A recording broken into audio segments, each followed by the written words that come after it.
This was the harsh reality for millions of enslaved individuals in the southern United States, a reality that not only shaped their lives, but also the very fabric of the American economy. The role of slavery in the southern U.S. economy was monumental, serving as the backbone of the region's prosperity and setting the stage for a conflict that would tear the country apart.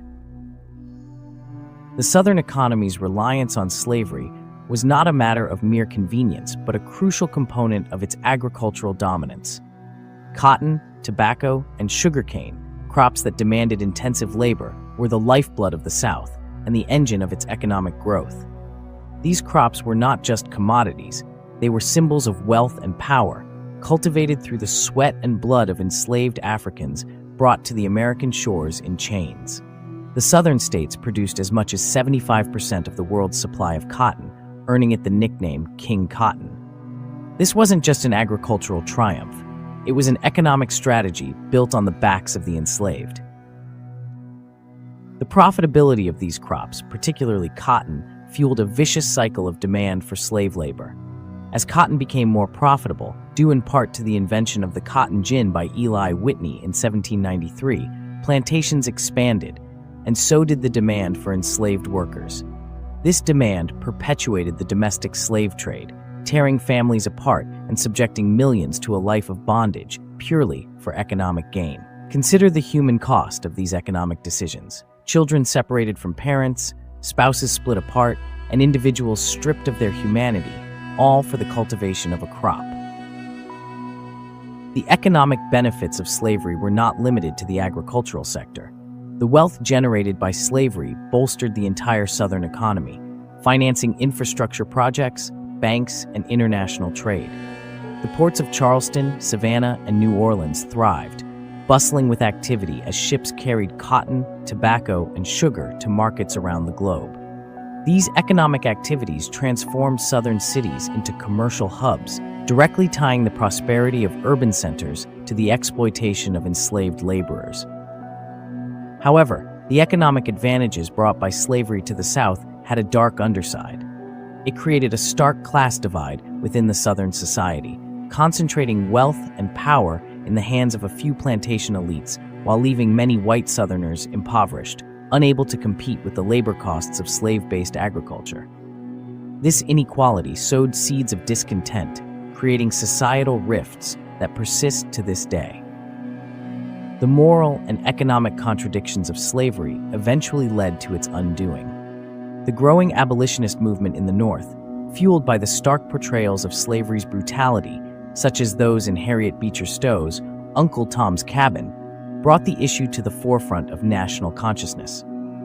The moral crusade against slavery clashed with the economic interests of the South, culminating in the Civil War, a violent reckoning over the future of slavery and America's soul.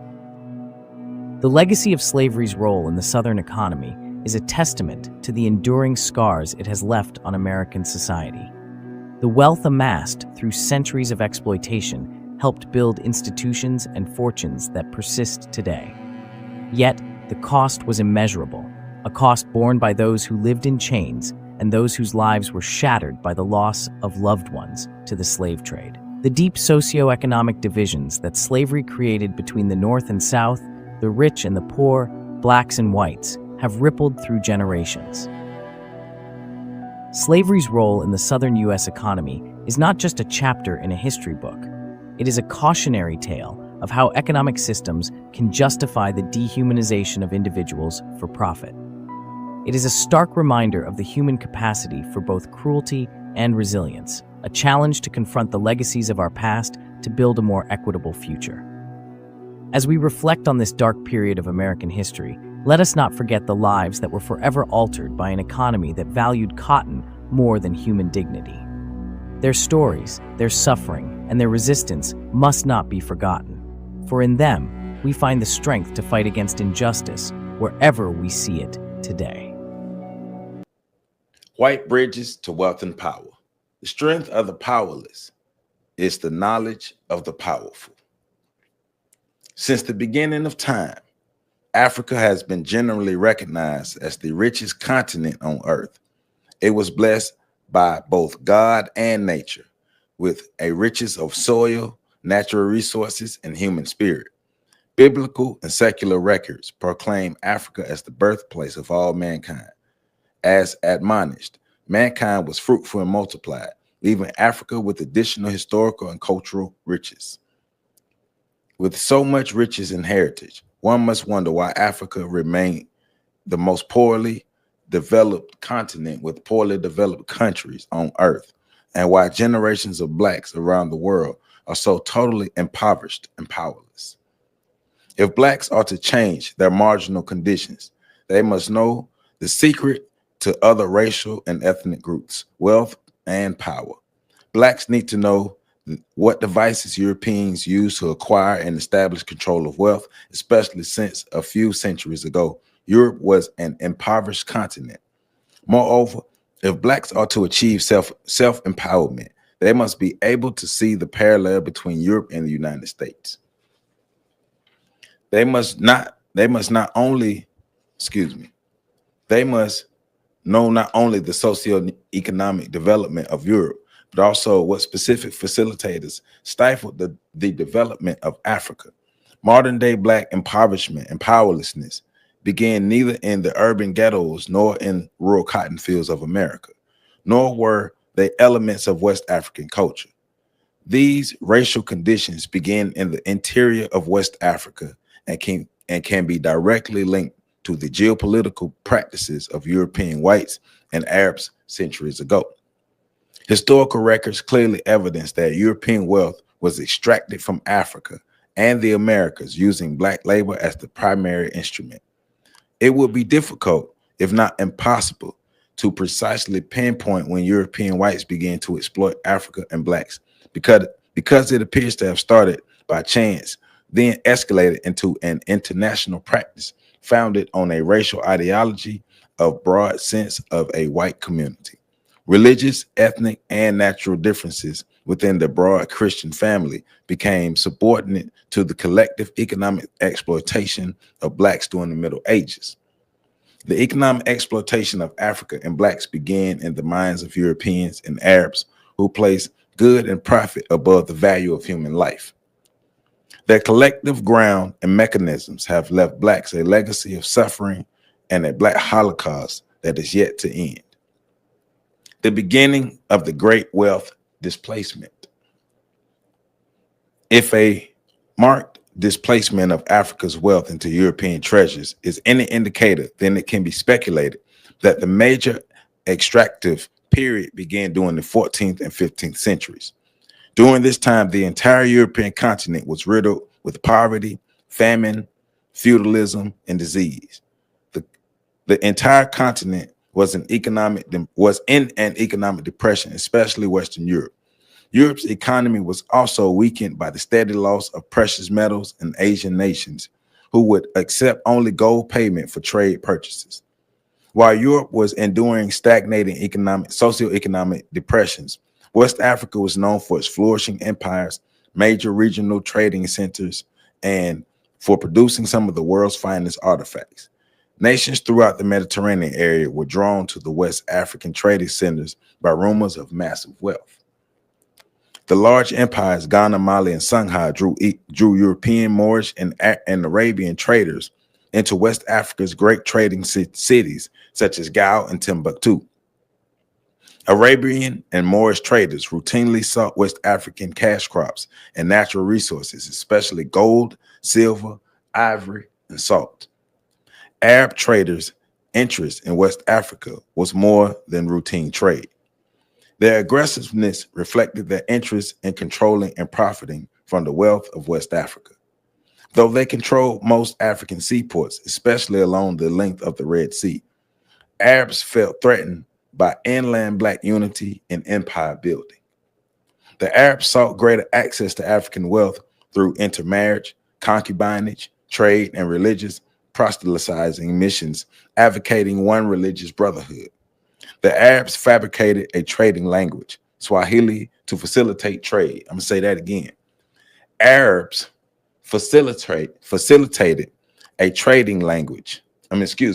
Arabs fabricated, that's what he said. Arabs fabricated a trading language, Swahili, Swahili to facilitate trade.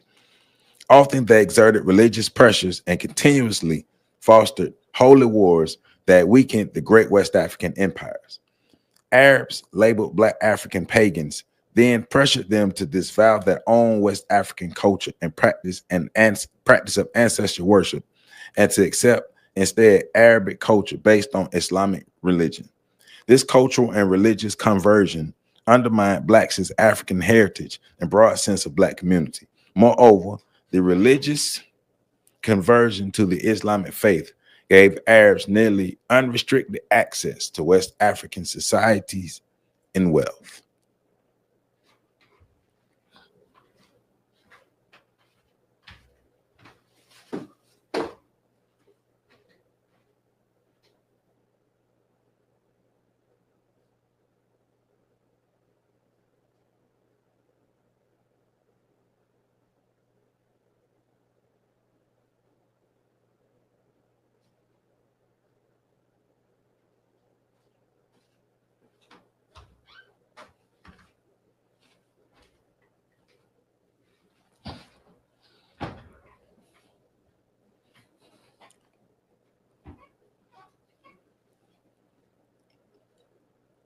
Welcome back. Welcome back. Welcome back. Happy Monday. Welcome back to On the Shoulders of Giants. I am Joseph Ward, continuing my reading of Dr. Claude Anderson's amazing book, Black Labor, White Wealth, The Search for Power and Economic Justice. Today we're reading Chapter 6, White Bridges to Wealth and Power. And Chapter 6 is a pretty long chapter. So for this video, we're reading from pages 107 to 128. Once again, that's pages 107 to 128 in Chapter 6, White Bridges to Wealth and Power. And in this chapter, we're basically diving into how white nations, all white nations, not just European white nations, but white nations throughout the world, how they were able to extract resources from the African continent to build their wealth. And those resources, natural resources, were either resources from like the minerals, the riches of the minerals and the things out of the ground, those resources, or even human resources, right? The African continent, as we learned when we read Destruction of Black Civilization, the African continent was basically stripped bare of so many resources for so many thousands of years. And we're not just talking about modern times, because we got to go back to prehistoric times as well, when the human resources were continuously taken from the African continent. And also with this, where it's landing is those resources, those Black resources, African resources, were used to enrich white nations, whether it was Arab nations, whether it was South American nations, whether it was the United States, whether it was Europe, whether it was Australia, all throughout the world where white people existed, where white people resided, they used Black labor to enrich themselves. And that labor that they use, not only just stripping the minerals and the resources out of the ground, but extracting the Black labor that enriched them and left the Black nations poor, impoverished, and created a wealth gap. And there's a maldistribution of wealth throughout the world when it comes to Blacks and whites. Yeah, anybody who classifies themselves as white, right? Due to this extraction of the resources. And that's what we're getting into in this chapter. That's why they're saying white bridges. What is this? White bridges to wealth and power. How was the white wealth built? Because it wasn't just built just off of their hard work and determination. Like Dr. Anderson stated when I was reading earlier, just a few centuries ago, Europe was barren, impoverished, filled with disease, feudalism, all types of problems. But then they discovered that they can use the wealth they can use the labor of the Africans to extract the wealth, not only out of the African continent, but out of the Americas and the Caribbeans and throughout the world, and use that to enrich themselves and build up their empires. Because we know when Isabella and Ferdinand united and they expelled the Moors, and after that kicked off the transatlantic slave trade, and here we are. So we're going to get into a lot of that today, of this building of the wealth. But it explains why we are where we are today in America as Black people throughout the world, in America, no matter where we are. It explains economically and socially why we are where we are. We were extracted from the African continent to be a labor class, a working class, to enrich others. And we have to understand that point. We were not extracted to become friends. We were extracted to enrich others. And we were conditioned to think that that was our destiny. So let's jump back into the reading, page 110, the first chapter, Religion and Color Unite Racial Exploiters. Religion and color unite racial exploiters. Listen to that. Religion and color unite racial exploiters. The removing of wealth from Africa was not completely confined to Arab and Moorish traders. And that we need to understand. Africa was stripped blind by all of its enemies, not just the Europeans. They were later joined by traders from Portugal and Spain, who established trading posts around the coast of West Africa, an area commonly known as the Ivory Coast. These groups built their trade around the naval strength and rarely traveled to inland markets. In 1444, listen to the date. In 1444, the first Africans were kidnapped and taken to Lisbon, Portugal, for the specific purpose of enslavement. Contrary to many reports, the first Africans kidnapped and taken to Portugal were not West African Blacks. They were Berbers and Arabic-speaking light-skinned people who practiced the Muslim religion and belonged to the Caucasoid race.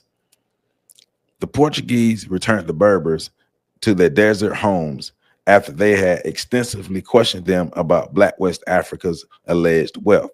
This incident probably represented the first steps in developing a plan to capture and trade slaves and establish slavery as an international business rather than a trading custom. Since color was the decisive factor for slavery, it was important to know who was and was not a member of the Black race. Moors were not classified as members of the Black race. Moors were not classified as members of the Black race. In Northwest Africa, the offsprings of Blacks were Berbers, and Arabs became known as Moors. They lived along the Mediterranean Sea, north of the Sahara Desert. Few identified with West African Blacks and who lived south of the Sahara. However, the few Moors who were Black, with the aid of some Islamic converts, pushed the doors to West Africa's natural and human capital wide open. They helped the exploitation come in because they were accepted, because they looked like the people.